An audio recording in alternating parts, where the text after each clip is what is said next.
హరే కృష్ణ.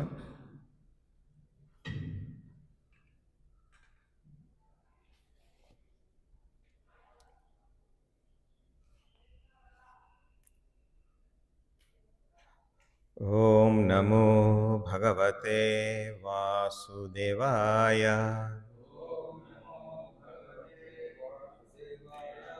ఓం నమో భగవతే వాసుదేవాయ. ఓం నమో భగవతే వాసుదేవాయ. హరే కృష్ణ. మనం ఈరోజు 4వ స్కందం శ్రీమద్ భాగవతం 4వ స్కందములో మొదటి అధ్యాయము మొదటి శ్లోకం చదువుతున్నాము. ముందుగా పదవిచ్ఛేదనము. మైత్రేయః ఉవాచ మనోహుతు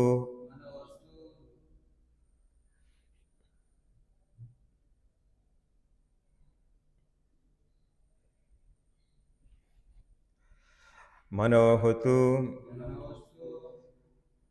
సతరూపాయాం తిస్రః కన్యాః జజ్ఞిరే ఆకూతిః దేవహూతిః చ ప్రసూతిః ఇతి విశ్రుతాః. మైత్రేయ ఉవాచ మనోస్తు సతరూపాయాం తిస్రః కన్యాశ్చ జజ్ఞిరే ఆకూతిర్దేవహూతిశ్చ ప్రసూతిరితి విశ్రుతాః. మైత్రేయ ఉవాచ మనోస్తు సతరూపాయాం తిస్రః కన్యాశ్చ జజ్ఞిరే ఆకూతిర్దేవహూతిశ్చ ప్రసూతిరితి విశ్రుతాః. మైత్రేయ ఉవాచ మనోస్తు సతరూపాయాం తిస్రః కన్యాశ్చ జజ్ఞిరే ఆకూతిర్దేవహూతిశ్చ ప్రసూతిరితి విశ్రుతాః.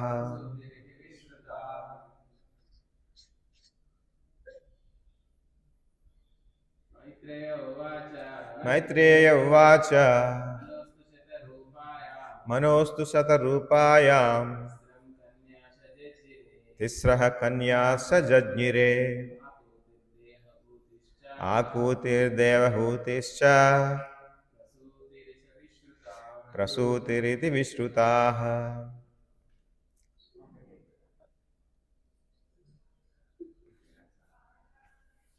చదువుతారా? మైత్రేయ ఉవాచ మనోస్తు శతరూపాయాం తిస్రః కన్యాశ్చ జజ్ఞిరే ఆకూతిర్దేవహూతిశ్చ ప్రసూతిరితి విశ్రుతాః. ఆన్లైన్లో ఎవరైనా చదువుతారండి? హరే కృష్ణ ప్రభు. మైత్రేయ ఉవాచ మైత్రేయ ఉవాచ మనోస్తు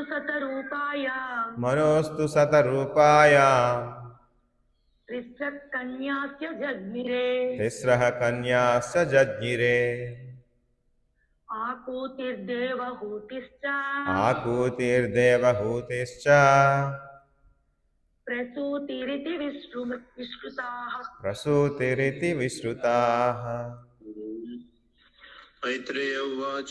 మైత్రేయ ఉవాచ మనోస్తు శతరూపాయాం తిస్రః కన్యాశ్చ జజ్ఞిరే ఆకూతిర్దేవహూతిశ్చ ప్రసూతిరితి విశ్రుతాః. ప్రతిపదార్థములు. మైత్రేయ ఉవాచ మైత్రేయముని పలికెను. మనోహు స్వయంభువమనువు శతరూపాయాం తన భార్య యగు శతరూప వలన తిస్రః మువ్వురు, కన్యాః కన్యాః చ పుత్రికలను కూడా, జజ్ఞిరే పొందెను, ఆకూతి ఆకూతి, దేవహూతి దేవహూతి చ కూడా, ప్రసూతి ప్రసూతి ఇతి అని విశ్రుతాః ప్రసిద్ధికెక్కిరి. అనువాదము మరియు భాష్యము ఇచ్చినది శిలా ప్రభుపాదులకు జయము జయము.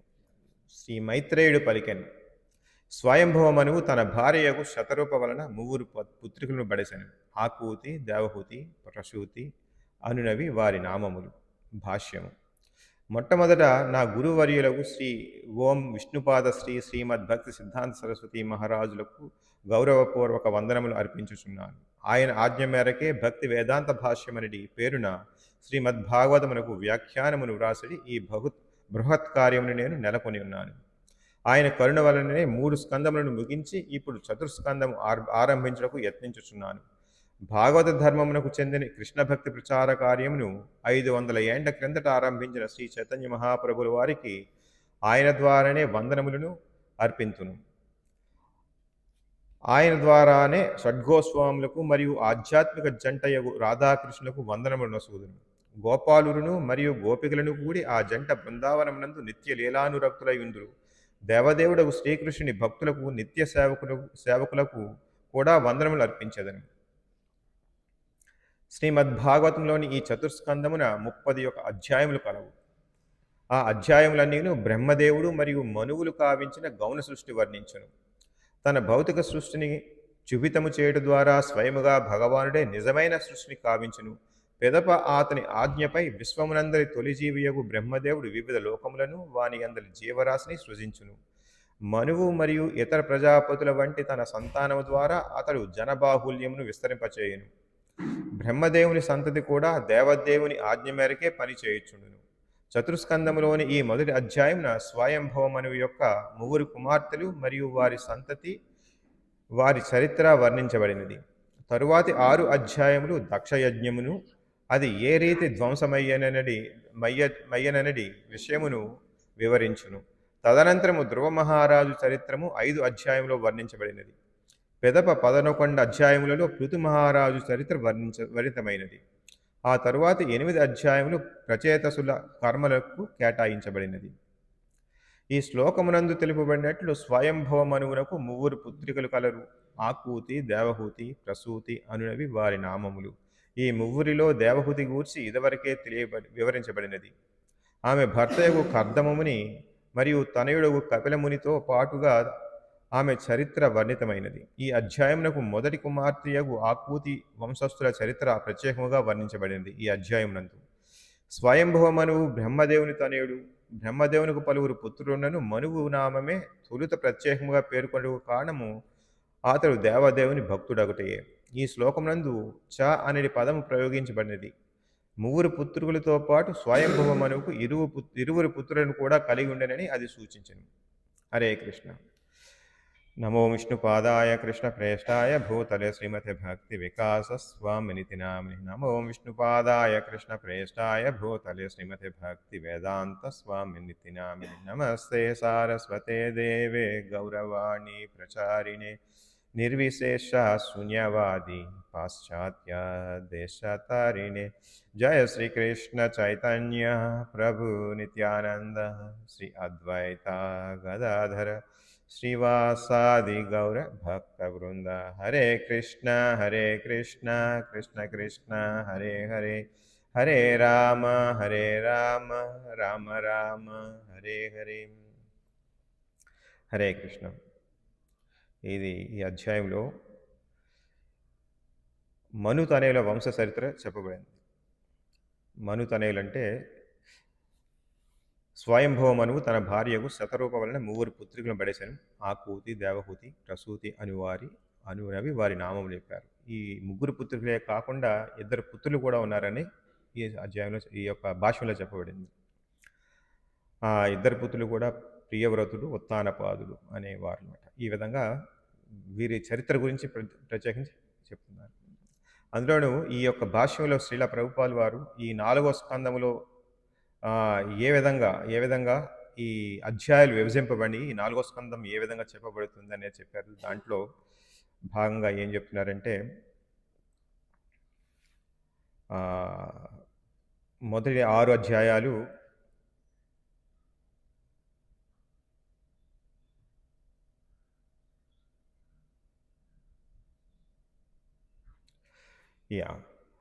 ఈ అధ్యాయంలో బ్రహ్మదేవుడు మరియు మనువులు కావించిన గౌణ సృష్టిని వర్ణించును. తన భౌతిక సృష్టిని సుభితం చేయడం ద్వారా స్వయంగా భగవానుడి నిజమైన సృష్టిని కావించును. పిదప అతని ఆజ్ఞపై విశ్వమునందలి తొలి జీవియగు బ్రహ్మదేవుడు వివిధ లోకములను వాని అందరి జీవరాశిని సృజించును. ఈ విధంగా చెప్పబడుతుంది. తర్వాత దక్ష యజ్ఞం గురించి చెప్తుంది. తర్వాత పృథు మహారాజు యొక్క చరిత్ర గురించి చెప్తుంది. తర్వాత ధ్రువ మహారాజు యొక్క చరిత్ర గురించి చెప్తుంది. ప్రచేతసుల గురించి చెప్తుంది. ఈ విధంగా చెప్తున్నారు.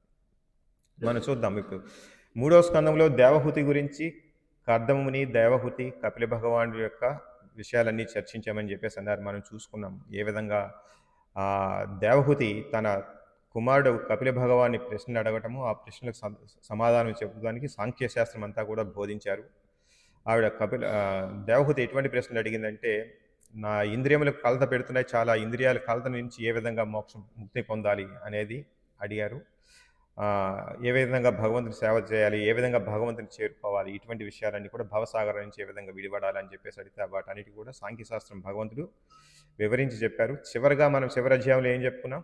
భగవంతుని యొక్క ధ్యానంలో ఒకవేళ దేవహూతికి సకల సౌకర్యాలు కలిగినటువంటి ఐశ్వర్యం ఉన్నప్పటికీ కూడా వాటన్నిటినీ వదిలేసి దేహాత్మ భావన వదిలి భగవంతుని యొక్క ధ్యానంలోనే ఉన్నారు ఆవిడ. ఈ యొక్క కపిల మహర్షి ఎప్పుడైతే అరణ్యాలకు వెళ్తారో అప్పుడు మొత్తం ఈ యొక్క పుత్ర వియోగంతో, అదే భగవాను యొక్క విరహంతో ఆవిడ మొత్తం ధ్యానంలోకి వెళ్ళి భగవంతుని యొక్క వైకుంఠ లోకాలకు వెళ్ళి, ఎక్కడైతే కపిల భగవాన్ యొక్క వైకుంఠ లోకం ఉంటుందో అక్కడికి వెళ్ళి కపిల భగవానికి సేవ చేస్తున్నారని చెప్పేసి మనం ఇంతకుముందు శ్లోకంలో చదువుకున్నాం. ఈ విధంగా కపిల భగవానుడి యొక్క, అదే దేవహూతి యొక్క విషయాలన్నీ తెలుసు. ఈ దేవహూతి ఎవరు? స్వయంభువ మనువు యొక్క పుత్రిక, ఒకనొక పుత్రిక.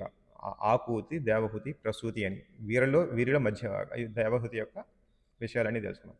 ఇప్పుడు ప్రత్యేకించి ఈ యొక్క అధ్యాయంలో ఆకూతికి సంబంధించినటువంటి సంతానం గురించి మాట్లాడతారని చెప్పేసి చెప్తున్నారు. అసలు మనం చదువుకున్నాం ఈ శ్రీమద్ భాగవతం ఏం చర్చిస్తుంది.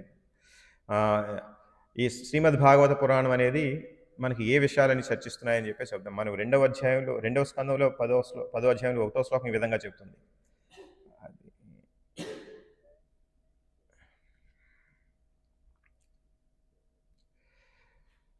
శ్రీ శుక ఉవాచ అత్ర సర్గో విసర్గశ్చ స్థానం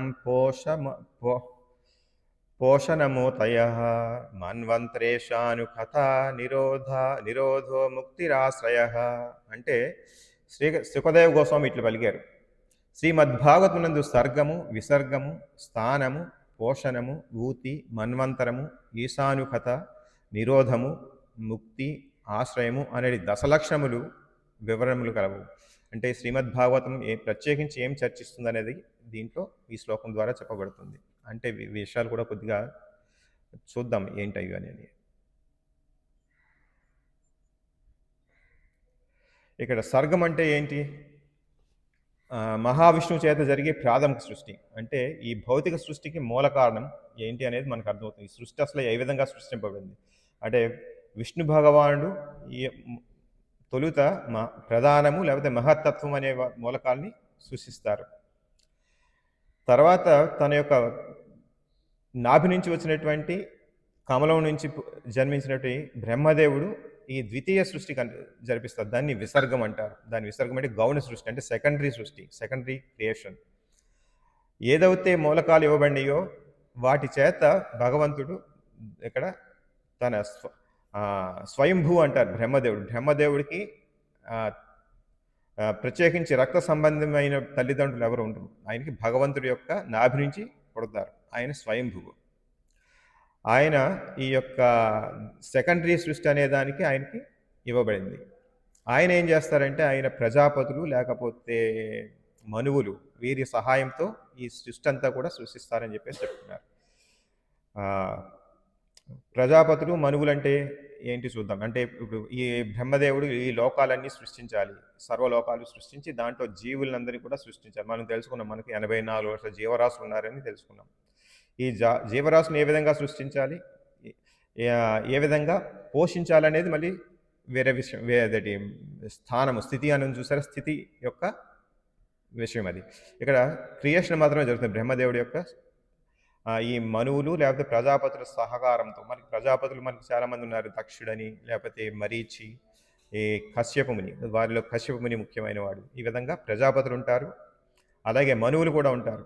మనువులు ఏంటంటే, మనువులకి ప్రజాపతులకి తేడా ఏంటంటే, మనువులు అనగా మానవ జాతికి లీడర్స్ లాగా, మానవ జాతి యొక్క పిత, అంటే మానవ జాతి యొక్క తండ్రి అన్నట్టు. అలాగే ప్రజాపతులు అంటే ఏంటి? అన్ని రకాల జీవరాశులకు తండ్రి వాళ్ళు. అంటే కశ్యప మహర్షి ఉన్నారు. కశ్యపుని కూడా ఒక ప్రజాపతి. ఆయనకి చాలామంది భార్యలు ఉన్నారు. మనకి భార్యలు అంటే కశ్యపమునికి భార్యలు ఎవరు? దితి, అదితి, లేకపోతే దితి, అదితి, అలాగా కద్రు, వినత, ఇలాగా చాలామంది భార్యలు ఉన్నారు. 10-15 మంది భార్యలు ఉన్నారు. వీరి ద్వారా మిగతా జీవజాతులన్నీ కూడా సృష్టించబడ్డారు. ఇప్పుడు చూడండి, వినత ఉన్నారంటే వినత భార్య ద్వారా గరుడు వచ్చాడు. అలాగే కద్రు ద్వారా నాగులు వచ్చారు. నాగులు, వాసుకి, ఈ జాతి వచ్చారు. అలాగా ఈ ప్రజాపతులు అనేవారు ఈ సకల జీవరాశులకి పెద్దలు అన్నమాట. వారిలో మనకి మరీచి, కశ్యపుని, లేకపోతే ఈ దక్ష, అలాగా వీరందరూ ఉంటారు. ఇదంతా కూడా విసర్గం అన్నట్టు, సెకండరీ సృష్టి కావించబడింది. ఈ మనువుల సహాయంతో, ప్రజాపతుల సహాయంతో ఈ యొక్క బ్రహ్మదేవుడు ఈ సెకండరీ సృష్టిస్తారు. ఇక మనువులు అంటే ఏంటి? మనువు అంటే ఏంటంటే మానవ జాతికి పిత అని చెప్పేసి అర్థం. ఈ మానవ జాతికి కావాల్సినటువంటి నీతి నియమాలు, ధర్మాలు అంతా కూడా మను సంహిత అని చెప్పేసి దాని ద్వారా తెలియబడుతుంది. ఈ మనువులు కూడా బ్రహ్మదేవుని యొక్క ఒక రోజులో 14 మంది మనువులు వస్తారు. అంటే స్వయంభూ మను గురించి చెప్తున్నాం. దీని శ్లోకంలో ప్రత్యేకించి మనం మాట్లాడుకునే దేవహూతి, వీళ్ళందరూ కూడా స్వయంభూ మను యొక్క పుత్రికలు. స్వయంభూ అంటే ఏంటి? వారికి కూడా రక్త సంబంధించిన తండ్రి కానీ తల్లి కానీ లేరు. స్వయంగా భగవంతుడు బ్రహ్మదేవుని నుంచి సృష్టింపబడ్డారు. ఈ కశ్యపం ఎవరు? శత్రుప కదా, కశ్యపుని శత్రుప. ఓకే. ఈ మనువులు, స్వయంభూ మనువు, శతరూప, వీరి వల్ల మనకి ఈ సంతానం అంతా కలుగుతుంది. వీరి వల్ల ఇది మానవ జాతి అంతా కూడా సృష్టింపబడుతుంది, నియమించబడుతుంది. మనం ఇప్పుడు అనుకున్నట్టుగా బ్రహ్మదేవుడికి ఒక్క రోజుని కల్పం అంటామని, ఆ ఒక్క రోజులో 1000 మహాయుగ చక్రాలు ఉంటాయని, ఆ 1000 మహాయుగ చక్రాలు 14 మనువుల చేత పరిపాలించబడతాయని, అంటే మొదటి 71 మొదటి మనువు, తర్వాత 71 మహాయుగ చక్రాలు ఇంకొక మనువు, అలాగా 14 మనువుల చేత ఈ 1000 మహాయుగ చక్రాలు పాలించబడతాయి. దాంట్లో మొట్టమొదటి స్వయంభవ మనువు గురించి ఇప్పుడు మాట్లాడుకుంటున్నాం. ఈ చరిత్ర, దీని గురించి అంతా కూడా ఇలాగ మనకి చెప్పబడింది. దీంట్లో కూడా ఇలాగ విసర్గం చెప్తున్నాను, మానవుల గురించి చెప్తున్నాను కాబట్టి మనువులు కూడా మనకి ఏ విధంగా వస్తారనేది ఇక్కడ మనకి ఈ విధంగా ఇవ్వబడింది. ఈ 14 మనువులు ఇక్కడ ఇవ్వబడింది చూడండి లిస్ట్లో. స్వయంభవ మనువు అని, స్వారోచిష మనువు, ఉత్తమ మనువు, తామస, రైవత, చాక్షుష, వైవస్వత. ఇప్పుడు ప్రస్తుతం ఈ వైవస్వత మనువు యొక్క పరిపాలన ఉన్నాం. అంటే బ్రహ్మదేవుడి యొక్క ఈ 1000 యుగ చక్రాల్లో మొదటి 7 మనువులు పరిపాలన జరుగుతుంది, అయిపోయింది. 6 మనువుల పరిపాలన అయిపోయింది. 7వ మనువు పరిపాలనలో ఉన్నాం. అంటే ఆల్మోస్ట్ 50 సంవత్సరాలు, 50 సంవత్సరాల వయసు జరిగిపోయింది బ్రహ్మదేవునికి. ఇంకా ఫ్యూచర్లో అంటే తర్వాత వచ్చే 7 మనువుల గురించి కూడా ఇక్కడ రాయబడింది. మన ఈ భాగవతంలో ఇవ్వబడింది. ఏమిటి? సావణ్ణి, దక్ష సావణ్ణి, బ్రహ్మ సావణ్ణి, ధర్మ సావణ్ణి, రుద్ర సావణ్ణి, దేవ సావణ్ణి, ఇంద్ర సావణ్ణి అని చెప్పేసి ఈ విధంగా ఇక్కడ ఒక్కొక్క మనువుకి చూడండి, మనకి ఇక్కడ ఇచ్చినట్టుగా 3,06,720,000 సంవత్సరాలు ఉంటారు. అంటే ఈ యొక్క మొత్తం 1000 యుగ చక్రాలను ఈ విధంగా భాగించుకొని ఈ విధంగా 14 మనువులు పరిపాలిస్తుంటారు. ఇప్పుడు ప్రత్యేకించి ఈ యొక్క అధ్యాయంలో మనం స్వయంభూ మనువు యొక్క చరిత్ర చదువుకుంటున్నాం. ఈ విధంగా ఈ భాగవతం ఈ 10 రకాల లక్షణాలు కలిగి ఉన్నది. ఈ పురాణం ఈ 10 రకాల లక్షణాలని వివరిస్తుంది. అలాగే సర్గం గురించి చెప్పుకున్నాం, విసర్గం గురించి కూడా చెప్పుకుంటున్నాం. అంటే ప్రజాపతుల గురించి, మనువుల గురించి చెప్పుకున్నాం. తర్వాత స్థానం అంటే స్థితి, జగత్ యొక్క స్థితి, ధర్మ పరిరక్షణ, లోకాల వ్యవస్థ. అంటే పరిరక్షణ అంటే ఇక్కడ మనకి భగవంతుడు చెప్తారు చూడండి, ఎప్పుడైతే ధర్మం నశించిపోతుందో, అధర్మం పెరిగిపోతుందో, రెచ్చిపోతుందో ఆ టైంలో నేను అవతరిస్తాను, ధర్మరక్షణ చేస్తాను అన్నారు. అంటే ఈ విధంగా భగవంతుడు ఈ యొక్క జీవరాశులందరికీ కూడా భరించేవాడు. భర్త నిత్యో నిత్యానాం చేతనానాం అన్నట్టుగా భగవంతుడు ఈ యొక్క స్థితిని, ఈ యొక్క బ్రహ్మాండాన్ని, జీవరాశులన్నిటి కూడా పోషించి పరిపాలిస్తుంటాడు. దీన్ని స్థానం అంటారు. మనకి ఈ విషయాలు కూడా మనకి ఆ భగవంతుడి యొక్క రకరకాల అవతారాలన్నీ కూడా ఆ యొక్క భగవంతుడి భగవద్భక్తుల లీలలన్నీ కూడా ఈ యొక్క భాగవతంలో బాగా చర్చించబడింది. దీన్ని స్థానం అంటాం. అంటే స్థితి అంటే పోషణం భగవంతుడు. ఇది కూడా పోషణం కూడా దీంట్లో వచ్చింది. భగవంతుడు తన భక్తులకు ప్రత్యేకంగా సంరక్షించుట చూసాము. ఏ విధంగా ప్రహ్లాద మహారాజు రక్షించారు, ఏ విధంగా భక్తులందరినీ కూడా రక్షిస్తుంటారు. ఇదంతా కూడా మనం పోషణంలో జరుగుతుంది. ఈ విషయాలన్నీ కూడా ఈ భాగవతం చర్చిస్తుంది. ఇదే విధంగా 3వ అధ్యాయంలో మనం సాంఖ్యశాస్త్రం అది చర్చించారు. అలాగా ఇప్పుడు ప్రస్తుతం 4వ అధ్యాయంలోకి వచ్చాము. దీంట్లో గౌణ సృష్టి ప్రత్యేకించి చెప్పబడుతుంది 4వ అధ్యాయంలో. ఇక్కడ ఇంకా 5వ లక్షణం ఏంటంటే ఓతయ అంటే జీవులను కర్మలలో ప్రవృత్తి చేయు ప్రేరణలు. అంటే వాంఛలు, గుణాలు, ఈ త్రిగుణాలు ఏ విధంగా పనిచేస్తాయి, ఈ జీవులకందరికీ ఏ విధమైన వాంఛలు ఉంటాయి, ఈ విధంగా ఈ త్రిగుణాల అదేంటి త్రిగుణాలకు లోబడి ఏ విధంగా ప్రవృత్తులు చేస్తుంటారనేది ఓతయ చేస్తుంది. తర్వాత మన్వంతరము, మనువుల యొక్క పరిపాలనా కాలాలు మరియు వారి ధర్మ నిర్వహణ మనం ఇప్పుడు చెప్పుకున్నాం. ఈశాను కథ, భగవంతుడు మరియు ఆయన భక్తుల లీలల గుణగణాలు. ఈశాను కథ ఇది కూడా చర్చించబడింది భాగవతంలో చాలా విస్తృతంగా. నిరోధం అంటే లయము, ప్రళయము. ప్రళయం అంటే ఏంటి? ప్రళయాలు చాలా కూడా 2-3 రకాలు ఉన్నాయి. దాంట్లో ఏంటంటే చిన్న ప్రళయం అని, మహాప్రళయం అని అటువంటివి ఉంటాయి అన్నమాట. అంటే ఏంటంటే భగవంతుడు అండ్ ఈ మహాయుగ చక్రాలు కదా, మహాయుగ చక్రాలు ఒక యుగ చక్రం నుంచి ఇంకో యుగ చక్రం వెళ్ళేటప్పుడు కూడా చిన్న చిన్న ప్రళయాలు రావచ్చు. ప్రతి యుగ చక్రం ఆడినప్పుడల్లా రావాలని కూడా లేదు, రావచ్చు కూడా. అలాగే బ్రహ్మదేవుడి యొక్క రోజు కల్పం, ఒక కల్పం నుంచి ఇంకో కల్పంలోకి వెళ్ళినప్పుడు బ్రహ్మదేవుడు పగటిపూట రాత్రిపూట నుంచి మారినప్పుడు మళ్ళీ పగటిపూటకు వచ్చినప్పుడు కూడా ఒక ప్రళయం వస్తుంది. మహాప్రళయం అంటే బ్రహ్మదేవుడి యొక్క పూర్తి ఆయుష్ అయిపోయాక 100 సంవత్సరాలు అయిపోయాక బ్రహ్మాండం అంతా విలీనం అయిపోతుంది. మొత్తం అంతా కూడా ఆ టైంలో కూడా ప్రళయం జరుగుతుంది. ఈ విధంగా ప్రళయాల గురించి కూడా విస్తృతంగా ఈ యొక్క భాగవతంలో చర్చించబడింది. ముక్తి, భౌతిక బంధాల నుండి విముక్తి పొంది స్వరూపంలో స్థితి. అంటే మనకి భగవంతుడి గురించిన విషయాలన్నీ పూర్తిగా అవగాహన చేసుకోవడం, భగవంతుడికి మనకి ఉన్నటువంటి సంబంధాలు తెలుసుకోవడం, భగవంతుడికి మనం నిత్య సేవకుడు అని తెలుసుకోవడానికి కావాల్సిన విషయాలన్నీ కూడా దీంతో చర్చించబడినాయి. చూసాం కదా 3వ అధ్యాయంలో ఏ విధంగా సాంఖ్యశాస్త్రం అంతా చర్చించబడింది, ఏ విధంగా భగవంతుని ధ్యానించాలి, ఏ విధంగా భగవంతుడి సేవ చేయాలి, ఏ విధంగా మనం త్రిగుణాలకు మనం లోబడిపోయి ఉంటాము, ఏ విధంగా ఈ యొక్క భావసాగంలో లోబడి ఉంటాము, వీటి నుంచి బయటికి ఏ విధంగా రావాలి అని చెప్పేసి ఈ సాంఖ్యశాస్త్రంలో చర్చించబడింది. అంటే ఈ యొక్క చివరిగా ఆశ్రయం అంటే సర్వ విషయాలకు పరమాశ్రయం ఆయన శ్రీకృష్ణ భగవానుడు. అంటే ఈ విషయాలన్నీ తెలుసుకుని భగవంతుని యొక్క ఆశ్రయానికి రావాలి అని చెప్పేసి ఈ భాగవత గ్రంథం యొక్క పూర్తిగా దీన్ని అవసరం అంట. ఏ అవసరం కోసం ఉండబడింది అంటే ఈ యొక్క విషయాలన్నీ తెలుసుకుని భగవంతుడి యొక్క ఆశ్రయంలోకి రాగలగాలి అని చెప్పేసి విషయాలని చెప్తుంది. ఈ విధంగా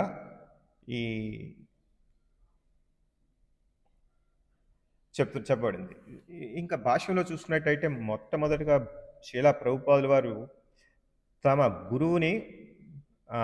గురువుకి వందనాలు అర్పించారు. చూడండి మనకి ఈ యొక్క సిమిలర్ టైప్ ఆఫ్ సంస్కృతి మన దీంట్లో కూడా చైతన్య చరితామృతంలో గౌర్ కిషోర్ దాస్ బాబాజీ ప్రతి అధ్యాయానికి ముందర మొత్తం గురు పరంపరని లేకపోతే నిత్యానంద చైతన్య మహాప్రభు పశ్చతత్వని మొత్తం గురు పరంపర అంతా కూడా వందనాలు తీసుకుంటారు, నమస్కరించుకుంటారు.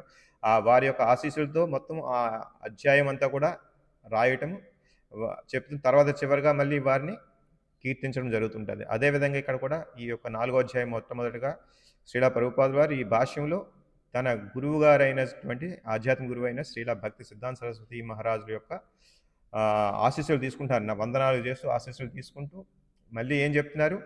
ఈ గురు పరంపర మొత్తానికి కూడా వందనాలు ఈ గురువు గారి ద్వారా వెళ్తున్నాయన్నమాట. ఈ గురువు గారి చేతే ఈ గురు పరంపరకు అంతటికి కూడా వందనాలు అర్పించుతున్నారు. చివరగా ఈ గురు పరంపర ద్వారా షడ్గోస్వామి ద్వారా మరి రాధాకృష్ణులు ఇద్దరికీ కూడా వందనాలు అర్పించారు. అంటే మనకి ఎప్పుడు కూడా మన యొక్క సేవలు గురువుగా మన ఆధ్యాత్మిక గురువుకి అందించినట్టయితే ఆ యొక్క సేవలు చివరగా వెళ్ళి రాధాకృష్ణునికి చేరతాయని చెప్పేసి గురు పరంపర ద్వారా రాధాకృష్ణునికి చేరతాయని చెప్పేసి చెప్తున్నారు. అలాగే రాధాకృష్ణుని యొక్క ఆశీస్సులు కూడా మనకి ఈ గురు పరంపర ద్వారా మనకి చివరగా మనకి కూడా చేరతాయి అని చెప్పేసి చెప్తున్నారు. ఈ మొదటి పారాగ్రాఫ్లో ఉన్నదంతా కూడా అదే ఏంటి? మొట్టమొదటగా నా గురువర్యులకు ఓం శ్రీ విష్ణుపాద శ్రీమద్ భక్తి సిద్ధాంత సరస్వతి మహారాజులకు గౌరవపూర్వక వందనములు అర్పించుచున్నాను. ఆయన ఆజ్ఞ మేరకే భక్తి వేదాంత భాష్యం అనేది పేరున శ్రీమద్ భాగవతం వ్యాఖ్యానం రాసుడి ఈ బృహత్ కార్యం నేను నెలకొని ఉన్నాను. అంటే చూడండి, ఎవరైనా సరే ఈ యొక్క కార్యాలు చేపట్టి చేయగలిగారంటే అదంతా కూడా గురువు యొక్క కృప అని చెప్పేసి భావించి వారికి వందనాలు చెప్తున్నారు. అలా కాకుండా అంతా కూడా ఇదంతా నా స్వయం కృషి, నేను చెప్పగలిగాను అంటే దాన్ని అహంకారం అవుతుంది, అది గురువుని ధిక్కరించినట్టు అవుతుంది. అటువంటి వారికి గురువు కృప, భగవంతుడి యొక్క కృప దొరకదు.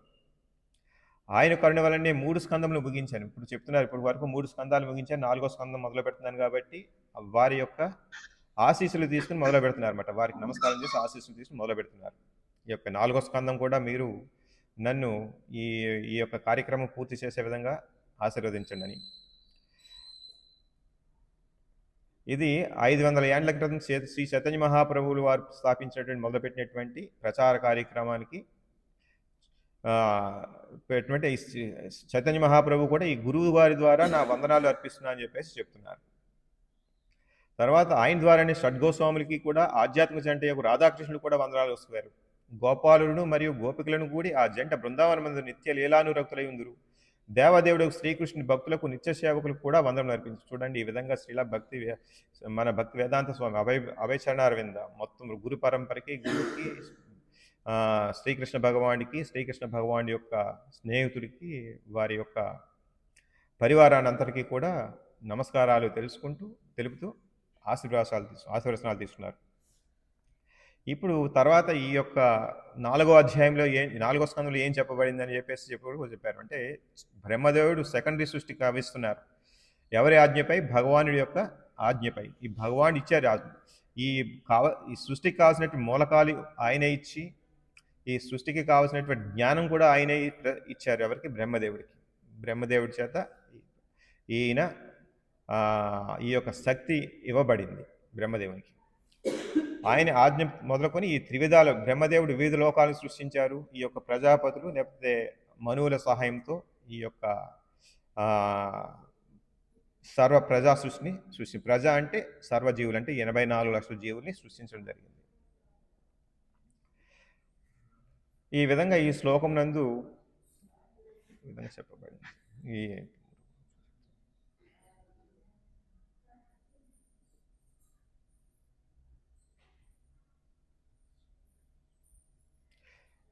యాక్చువల్గా ఈ 4వ స్కందం మొదలు పెట్టేటప్పుడు మనకి తొలి పలుకులు ప్రస్తావన ఉన్నాయి. దాంట్లో కొన్ని విషయాలు చర్చిస్తాము.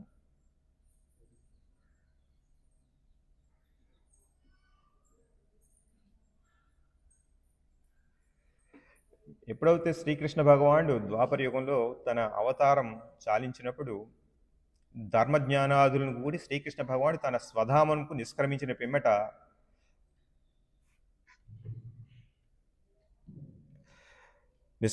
పిమ్మట సూర్యుని వలె తేజోవంతమైన ఈ భాగవత్ పురాణం ఉదయించినది. కలియుగమునందు అజ్ఞాన గాఢాంధకారము చేసి దృష్టి లోపించిన మానవులు ఈ పురాణము నుండి వెలుగును పొందగలరు అని చెప్పేసి చెప్పబడింది. అంటే ఇది మొదటి స్కందంలో 3వ అధ్యాయంలో 43వ శ్లోకం ఈ విధంగా చెప్పబడిందంటే, ఎప్పుడైతే శ్రీకృష్ణ భగవానుడు అవతారం చాలించి తన స్వధామానికి వెళ్ళిపోయారో అప్పుడు మనకి ఈ భాగవత పురాణం ఉదయించింది. ఈ భాగవత పురాణం రూపంలో భగవంతుడు మనకి ప్రత్యక్షంగా మనకి అందుబాటులో ఉన్నారు. ఈ భాగవత పురాణం ఈ యొక్క మానవులకి గాఢాంధకారం నుంచి బయటకు వచ్చే విధంగా ఈ భాగవతం అందరికీ కూడా సహకరించగలదని చెప్పేసి చెప్పారు.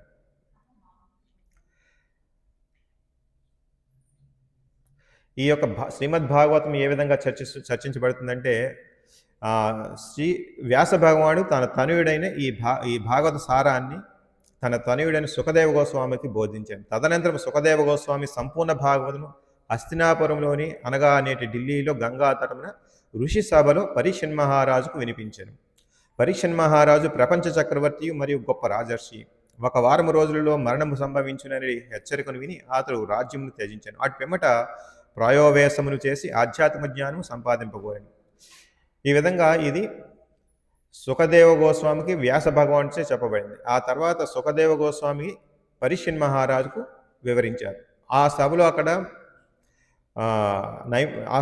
అక్కడ మనకి చాలామంది మునీశ్వరులు ఉన్నారు. వారిలో మైత్రేయ ముని ఒకరు.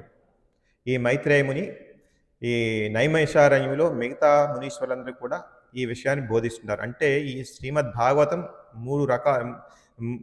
మూడు సంభాషణలు వివరించబడుతుంది. ఒకటి సుఖదేవ గోస్వామి నుంచి, అంటే వ్యాస భగవాన్ సుఖదేవ గోస్వామికి, తర్వాత సుఖదేవ గోస్వామి నుంచి పరీక్షన్ మహారాజుకి, ఆ తర్వాత మైత్రేయము నుంచి నైమిషారణ్యంలో సౌనికాది మహర్షుల బృందంలో ఉన్నటువంటి మిగతా ఋషులందరికీ కూడా వివరించబడుతుంది. ఈ విధంగా శ్రీమద్ భాగవతం రచించబడింది.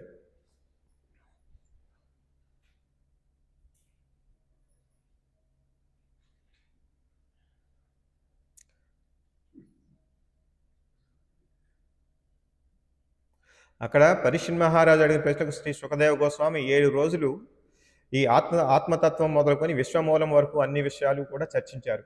సుఖదేవ గోస్వామి పరీక్షన్ మహారాజుకి ఈ విషయాలన్నీ కూడా వారం రోజుల్లో, అంటే తనకి పరీక్షన్ మహారాజుకి 7 రోజుల్లో మరణం సంభవిస్తుందని చెప్పేసి తెలిసిన విషయం తెలిసిందే కదా అందరికీ.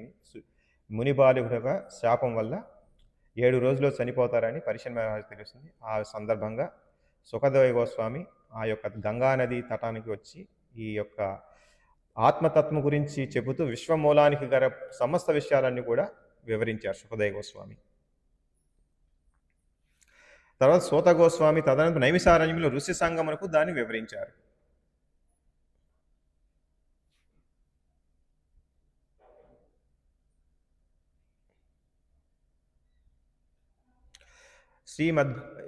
శ్రీమద్భాగవత్ అనువాదకులు దీనిని పంచదార చిలుకుతో పోల్చిరి. ఎచ్చడ రుచి చూసినా పంచదార చిలుకు ఉందనుకోండి, అక్కడ ఏ ముక్క ఎక్కడ కొరికినా తీగానే ఉంటుంది. అంటే అంతా కూడా పంచదారతో తయారు చేస్తుంది కాబట్టి. అలాగే శ్రీమద్భాగవతంలో మీరు ఏ మూల తీసుకున్నా, ఏ శ్లోకం తీసుకున్నా, ఏ అధ్యాయం తీసుకున్నా కూడా అంతా కూడా ఆనందంగానే ఉంటుంది వినటానికి, చదవటానికి. అంతా కూడా భగవంతుడి యొక్క భక్తుల కథ కాబట్టి, భగవంతుడి లీలలు, ఆయన భక్తుల యొక్క మధ్యన జరిగినటువంటి విశేషాలు ఇవన్నీ కూడా. కాబట్టి ఏ స్కందం చూసినా సరే ఆనందంగా ఉంటుందని చెప్పి చెప్తున్నారు. దీంట్లో ఇందాక చెప్పుకున్నట్టుగా మనకి సర్గము, విసర్గము, స్థితి, పోషణము, ఓతయ, అలాగే 10 రకాలు మనం చర్చించుకున్నాం కదా. ఏంటంటే మళ్ళీ చూసుకున్నాం. సర్గము, విసర్గము, స్థానము, పోషణము, ఓతయ, మన్వంతరము, ఈశానుకత, నిరోధము, ఆశ్రయం అనేవి 10 రకాల విషయాలు ఈ యొక్క శ్రీమద్ భాగవతం అనే పురాణము విస్తృతంగా చర్చించింది.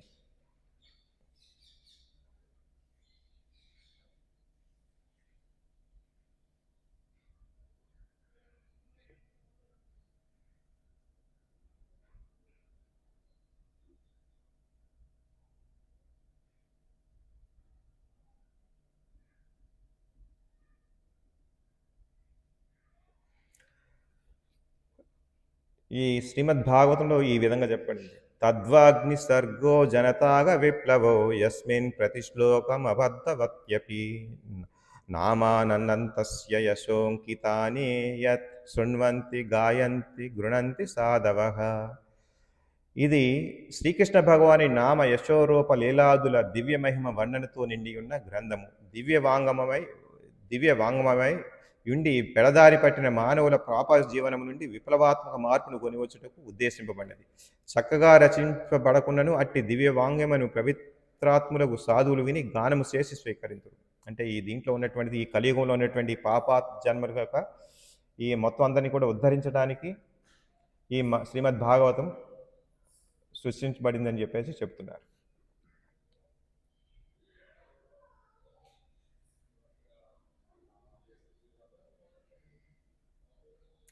దీంట్లో కూడా దీంట్లో 12 స్కందాలు ఉన్నాయనుకున్నాం కదా. 12 స్కందాలు కూడా మొదటి స్కందం నుంచి క్రమంగా చదవాలి. అంటే అందరూ కూడా ఒకేసారి 10వ అధ్యాయంలో 10వ స్కందం వెళ్ళిపోకూడదని చెప్పేసి అంటారు. ఈ క్రమంగా చదివినట్టయితే మొదటి స్కందము, రెండవ స్కందం, మూడవ స్కందం అలా క్రమంగా చదివినట్టయితే ఈ సృష్టి ఏ విధంగా జరిగింది, భగవంతుడి యొక్క గొప్పతనం ఏంటి, ఎటువంటి భగవంతుడి గుణగణాలు ఏంటి, ఆయన యొక్క కరుణ ఏ విధంగా ఉంటుంది అన్నీ తెలుసుకుంటూ నెమ్మదిగా 10వ స్కందంలోకి వచ్చాడు.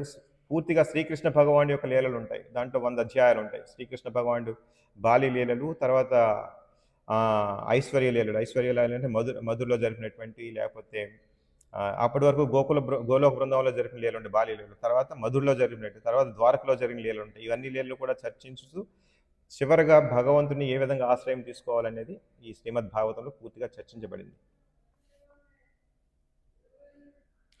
దీన్ని బట్టి దీంట్లో రికమెండేషన్ ఏంటంటే డైరెక్ట్గా 10వ స్కందంలోకి వెళ్ళకుండా మొదటి అధ్యాయాలు అన్నీ చదువుతూ నెమ్మదిగా 9 స్కందాలు చదివాక 10వ స్కందంలోకి రండి అని చెప్పి చెప్తున్నారు.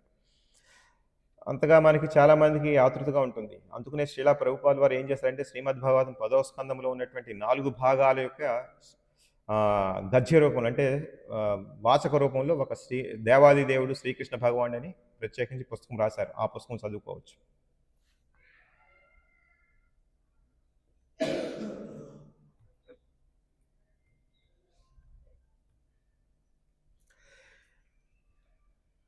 దీంట్లో చెబుతూనే శ్రీల భాష్యలో చెప్తున్నారు, శ్రీమద్ పాఠశాల యందు కళాశాల యందు ప్రవేశపెట్టవలసి ఉన్నది. అంటే దీని యొక్క ప్రాముఖ్యత చాలా ఎక్కువగా ఉంది కాబట్టి పాఠశాలలో కూడా ఈ విషయాలని చర్చించాలి. పాఠశాలలో శ్రీమద్ భాగవతం, భగవద్గీత పాఠ్యాంశాలు పెట్టాలని చెప్పేసి కోరుతూ ఈ యొక్క మన శ్రీలా ప్రభుపాల్ వారు తొలి పలుకులో చెప్పబడింది ఈ విధంగా.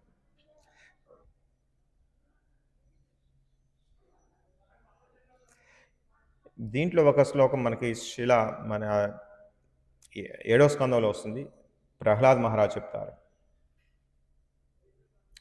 కౌమార ఆచరేత్రాజ్ఞో ధర్మాన్ భాగవతానిహ దుర్లభం మానుషం జన్మ తదవ్యద్రవ మర్ధదం. అంటే దైవరహిత నాగరికత ఎందలి నియమరాహిత్యం వలనే సమాజమునందలి వ్యత్యాసం గోచరించింది. చూడండి, ఇప్పుడు ఈ యొక్క కలియుగంలో చూసుకున్నట్టయితే దైవరాహిత్యం అంటే దేవుని నిరాకరించే వాళ్ళు, నాస్తికత్వం బాగా పెరిగిపోతుంది. అంటే అందరూ కూడా ఆధునికత్వం అంటే మోడర్నైజేషన్ అనుకుంటున్నారు. చాలా టెక్నాలజీ పెరిగింది కాబట్టి అందరికీ ఐశ్వర్యం కూడా వస్తుంది కాబట్టి భగవంతుని ధిక్కరిస్తున్నారు. ఇక్కడ ఇటువంటి సమాజం అందరూ నియమాలు కూడా లోపిస్తున్నారు. నియమనిష్ఠులు కూడా కొద్దిగా వదిలేస్తున్నారు. అంటే ఎవరికి నచ్చింది, ఎవరికి తోచింది అది చెయ్యాలని చెప్పేసి చేసుకునే విధంగా ఫ్రీడమ్ ఇవ్వబడుతుంది. ఈ విధంగా నియమాలకు దూరం అవుతున్నారు, భగవంతుడికి కూడా దూరం అవుతున్నారు. ఇటువంటి సమాజమునందు మనం ప్రత్యేకించి ఈ శ్రీమద్ భాగవతం బాగా ఉపయోగపడుతుంది. ఏమంటే ఎవరి నుండి సమస్తము ఉద్భవించునో, ఎవని ద్వారా సమస్తము పోషింపబడును, అంత్యమున ఎవని ఎందే సమస్తము లయించపోవును, అతడే భగవానుడు. అంటే ఈ శ్రీమద్ భాగవతం ద్వారా మనకి ఈ సృష్టికి మూలం ఎవరు, ఈ సృష్టి ఎవరి చేత నడిపించబడుతుంది, ఈ సృష్టి చివరిలో లయమైపోయాక ఎవరిలో కలుస్తుంది, ఈ విషయాలన్నీ కూడా పూర్తిగా చెప్పబడింది శ్రీమద్ భాగవతంలో. ఈ సృష్టికి మూల కారణమును కనుగొనుట భౌతిక అంటే ఈ సృష్టికి మూల కారణం కనుక్కోవాలని భౌతికంగా శాస్త్రజ్ఞులు కానీ వీరు ఎంతో కొంత ప్రయత్నించినా వారు దాంట్లో ఉత్తీర్ణులు కాలేకపోతున్నారు.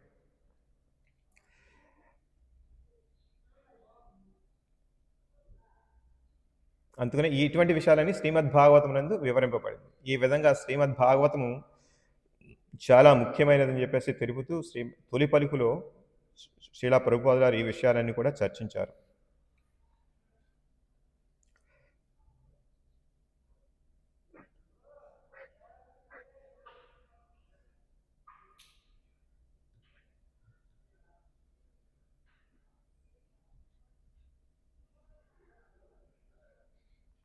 ప్రత్యేకించి ఈ శ్లోకం నుండి ఏం చెప్తున్నారంటే, ఈ శ్లోకం నుండి తెలియబడినట్టుగా స్వయంభవ మనువుకు 3 పుత్రికలు కలరు, ఆకూతి, దేవహూతి, ప్రసూతి అనునవి వారి నామం. ఈ 3లో దేవహూతి గూర్చి ఇదివరకే వివరించబడింది. ఆమె భర్తకు కర్దముని మరియు తనయుడు కపిమునితో పాటుగా ఆమె చరిత్ర వర్ణితమైనది.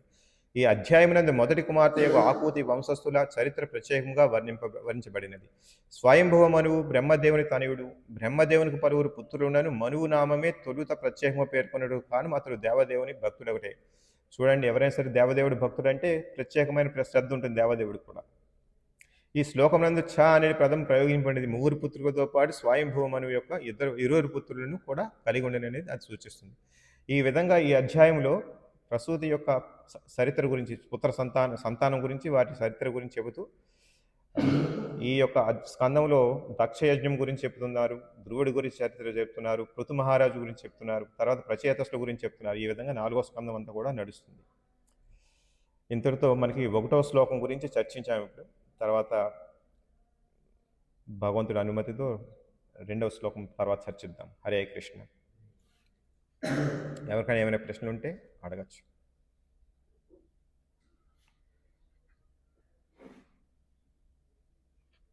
హరే కృష్ణ. ఆన్లైన్లో ఎవరికైనా ప్రశ్నలు ఉన్నాయండి?